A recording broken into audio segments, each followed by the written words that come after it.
Hey, as you might notice, I'm a bit further along on the photo booth project.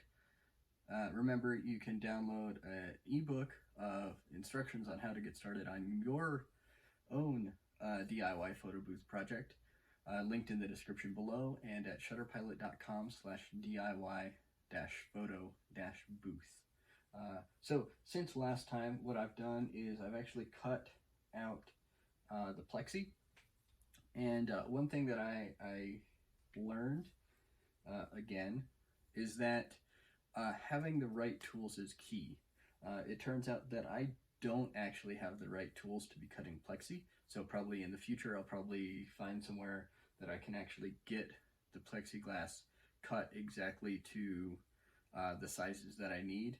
And if I'm going to do that, I'll actually probably try to do something where I'll get a hole pre-drilled for the camera and a rectangular hole for the touchscreen also pre-drilled. So let me show you what I've done so far. So you'll notice the screen is in place. I'm not holding it in from the back. I actually don't have the right bolts. I mentioned that in an earlier video. I did find out what bolts I should use. I just haven't ordered them yet and obviously haven't received them yet. So right now what I'm doing is I'm holding the screen in place with these two pieces of plexiglass here. These are about 1-inch strips by, let's see, about 8.5 inches high. I actually, as I was cutting, I actually cut these strips out of what I had left and then lined them up with my drawing, drew a line specifically based on the drawing, so I didn't actually measure them out. I went based on reality as opposed to what I had planned, just to be on the safe side since I have a limited amount of plexi. And then I do have this piece, which is going to go right there. The only thing I haven't done is I haven't, come on, sit there. I haven't actually put the holes. I'll probably just do 4 holes for this one. They tend to stay pretty well. I think 3 screws on each of these was probably overkill. And then I have the biggest piece of plexiglass right here, which will fit pretty much perfectly on the back. So now you might be wondering why I decided to go with plexiglass for this. Why I didn't decide to go with, say plywood for the front and back. I did think about that, but building this is kind of a point of pride for me, having built this, DIY photo booth and being an engineer, being a nerd. I wanted to show off the internals as much as possible.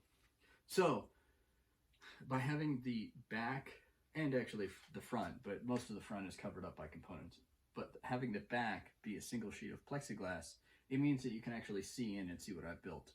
The other thing is that at some point in time, I might want to add something like an LED strip, around the sides and the top, to bring attention to the photo booth.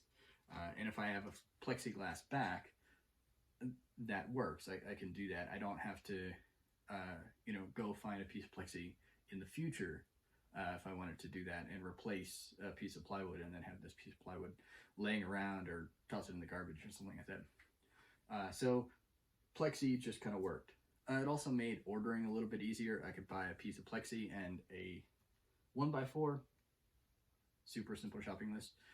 Not that 1x4 and piece of plywood would have been more difficult.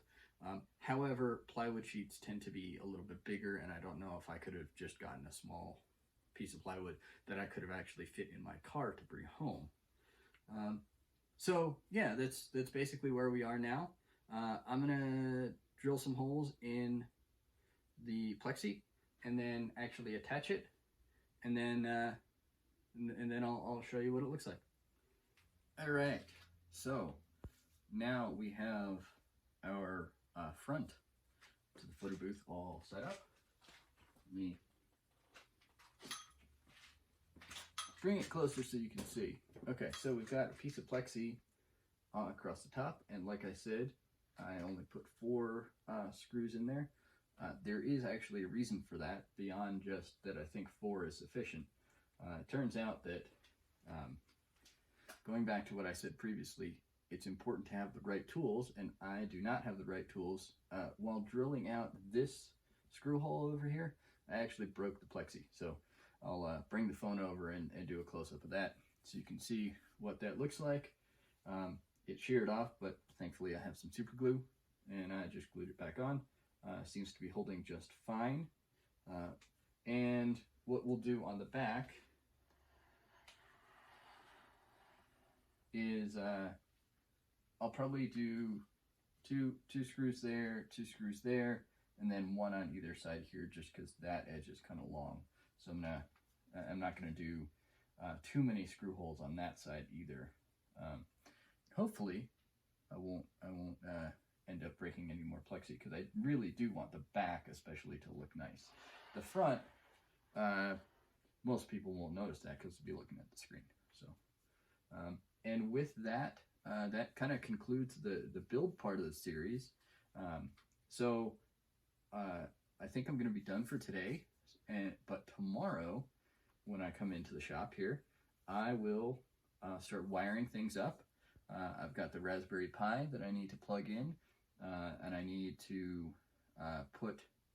find a home for the power strip, so that it'll fit into the case here, and we'll get that all wired up, turned on, and see what it looks like.